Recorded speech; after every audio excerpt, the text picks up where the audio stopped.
Guys देख रहे हो ये मेरे दोस्त है चानो पालो लेने बैठे हो मन तो हाल तो नहीं चा है ना। अभी तो हम गोटा खा रहे थे लेकिन पच गए।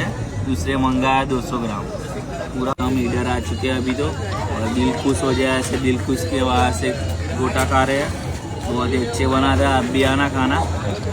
हेलो गाइस, आज तो बहुत टाट पड़ रही है तो मैंने तो ऐसे ना रूमाल की चादर बना दी है। अभी हम जा रहे हैं अंबाजी, आपको मैं सुबह दिखाऊंगा। चलो गाइस, तो जो પેલો ડુંગર દેખાય ને એટલું જ દૂર અંબાજી। અને હજુ ગાડીમાં કપડા વપડા બધું બદલી કાઢ્યું હે।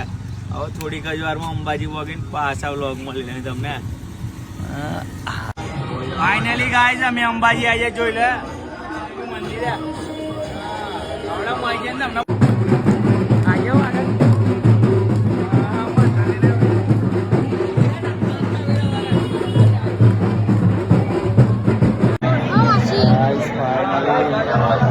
અંબાજી આવ્યો